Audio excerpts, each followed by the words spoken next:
And welcome back to the Popcorn Conspiracy. You are listening to CentralCoastRadio.com, and right now we're going to take a look at the big blockbuster film that is out this week. Yes, it's a new Marvel juggernaut film. It is Guardians of the Galaxy Volume 3, and of course, once again, James Gunn is in the director's seat and also the writer's seat for this film as well. And of course, this follows on from the Guardians of the Galaxy Christmas special that came out on Disney Plus last Christmas. And I would recommend, if you haven't seen that you probably should watch that before you go into the cinema to see this film, because not only are there a couple of Easter eggs in Volume 3 from that Christmas special, but there's also an important storyline that happened in the Christmas special that carries over into this film. But the basic storyline of Volume 3 is Quill is still, played by Chris Pratt, of course, still mourning the loss of Gamora, played by Zoe Saldana. And even though she's back, she is very, very different. And in a way, that actually makes it harder for him. He's drinking heavily. And generally all of the other Guardians are really, really worried about him. But then his drunkenness actually causes a big problem, because when the Guardians base is attacked by Warlock, played by Will Poulter, the fact that Quill is not there to protect them results in a couple of the Guardians almost losing their lives, and one being very, very hurt indeed. In fact, the rest of the film then revolves around the remaining Guardians, and we're deliberately not mentioning which one is injured on behalf of Disney and Marvel, who requested that people don't talk about that. But the rest of the film revolves around the rest of the Guardians trying to find a cure to help their injured comrade. Now, Lee, this to me is one of the bigger and better Marvel movies that we've had recently. It felt like there was a lot of heart in this film. What did you think of Guardians of the Galaxy Volume 3? There was definitely a lot of heart. It was great to see this group come back together. I think what was sad was for us being at a media screening and hearing this is potentially the last one they might all be together. And so, that brings a bit of sadness to it. But who knows? Things like this are said, and you never know what will happen in the future anyway. But I guess that just made it more special that, this is Volume 3. This is a good chance to see, if you love this series, I'll call it a series. Yeah. The third movie. If you love the first two, you will love this one too, I believe. The performance of Chris Pratt as usual. There's some quirkiness in there. There's some serious storylines in here. There's some really dramatic scenes with him that he does exceptionally well. I would say that he has the spit flying out of the mouth in a few scenes. He does, because he's just got that drama, that dramatic response to things happening. And you've got your favorites. I love Drax, I have to say. Yeah. His one-liners always make me giggle.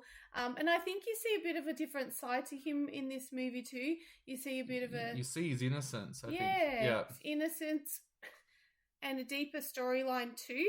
And his compassion. I think his compassion comes through in this. And once again, Dave Bautista, I've mentioned this a couple of times over the last 12 months with the films that he's made. He's really become a really, really good actor. And I know there's been people discussing now who is the better wrestler turned actor.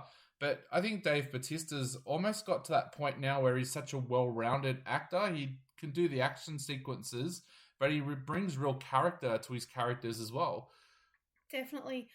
Also with Rocket, you see a bit of his backstory.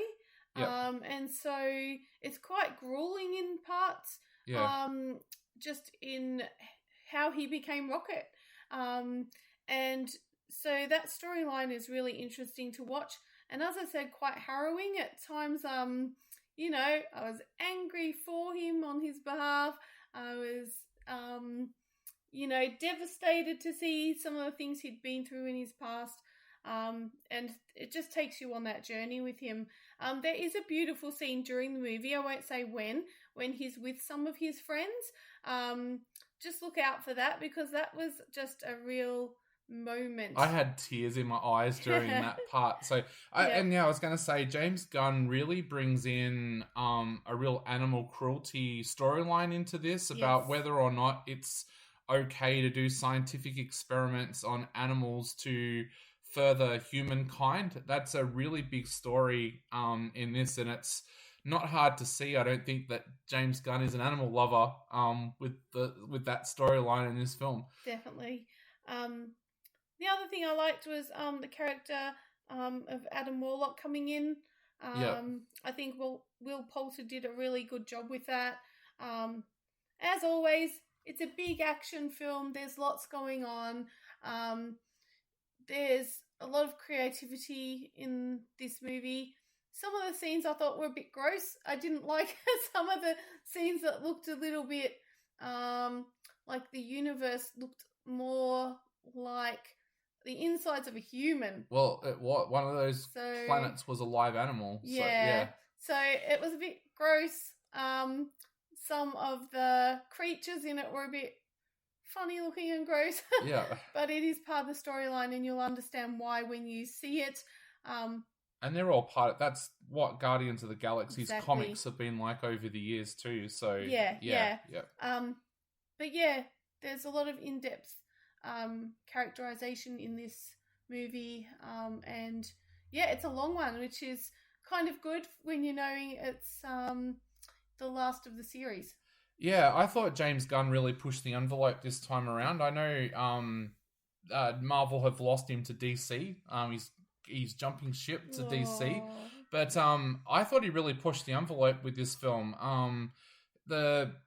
I warn parents out there, the F word gets used in one scene in here, which we haven't had, I don't think, previously in any of the Marvel films. Well, it's definitely not a kid's film either. Just some of the content in here, in this film, I found grueling myself as an adult. There's also a battle sequence in the hold of a ship that I would call Quentin Tarantino-like.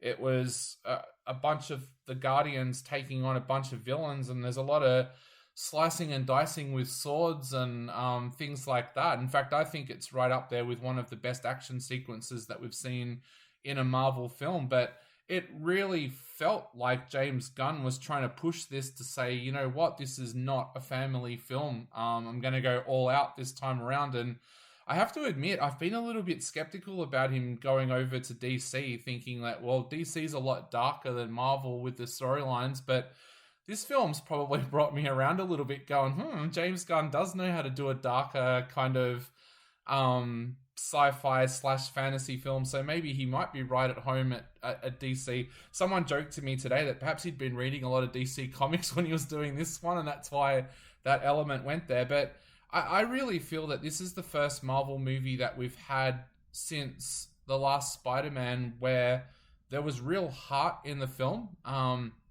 You could tell that James Gunn put a lot of hard work into this movie, and he knows his characters. There's never a moment in this film where you feel like a character does something or says something that they wouldn't do.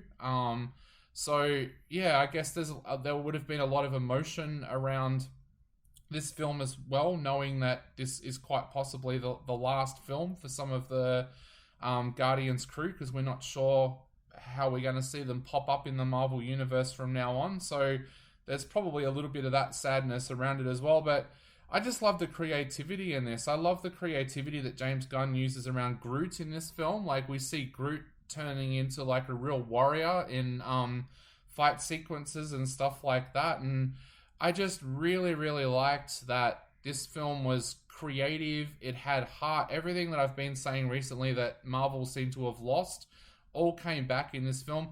I won't spend too much time talking about the villains, because I know, again, that's a major plot point, but I thought the villains in this one were quite good villains, in the sense that there's one that you hate straight away from the things that he's doing. So yeah, I found that to be an interesting side of this as well with the villains. and they have not let us down with the music. Yes. It's a big part of Guardians of the Galaxy is the music, and the opening scene for me with a song there, I'm not going to give things away because I want you to see it for yourself, but I really loved the opening scene. Let's just say that Rocket has discovered the 1990s and 2000s on Quill's iPod. So, you get a lot of 90s and 2000s music in this one, mixed, of course, with the classic songs that Quill's mother was listening to as well. What did you think of the Quill Gamora storyline in this one? Like, did you like that you kind of had him suffering even more because she was back but didn't really remember him? Oh, it frustrated me as well. There's things I'd hoped would eventuate that may or may not.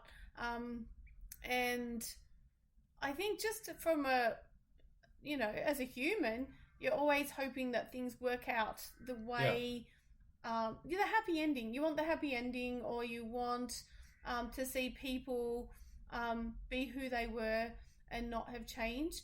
But change can be healthy too. So it's just that we're creatures of habit. We want to go back to relationships that we've had before.